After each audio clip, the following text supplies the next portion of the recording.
پگاه ما جاودانه شد از فروغ ظفر.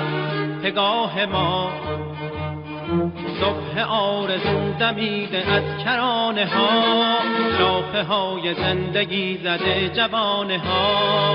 این پیروزی خجسته باد، این پیروزی.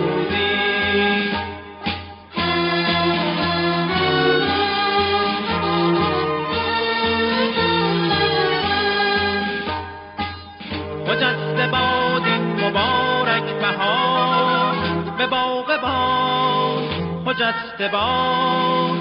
خجسته باد این گل افشان دیار، به بلبلان خجسته باد.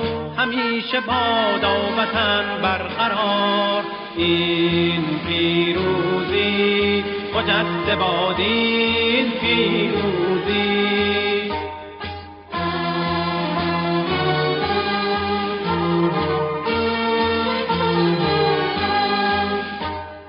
نوبهار ما از کران دمید، پرشکوفه شد شاخه امید.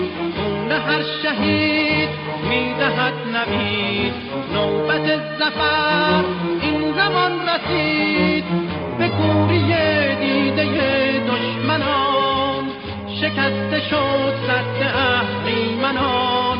صبح پیروزی مبارک باد، این ستم سوزی مبارک باد.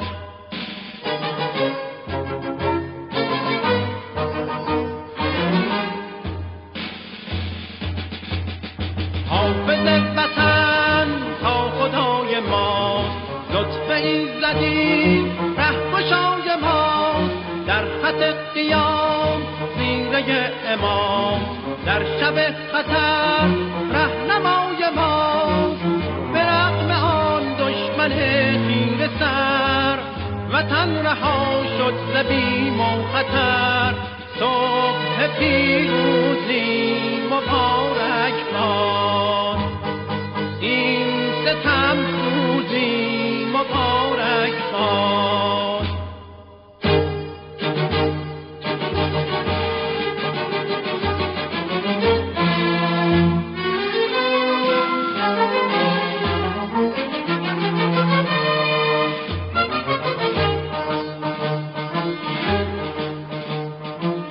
صلابت ملت و ارتش و سپاه ما جاودانه شد از فروغ ظفر.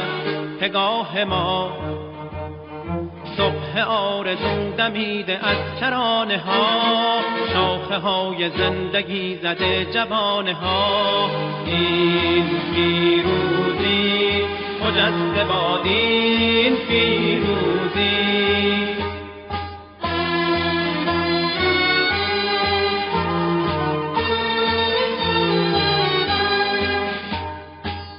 خجسته باد این مبارک بهار، به باغ باد خجسته باد. خجسته باد این گل افشان دیار، به بلبلان خجسته باد. همیشه بادا وطن برقرار، این پیروزی خجسته باد، این پیروزی. این پیروزی خجسته باد.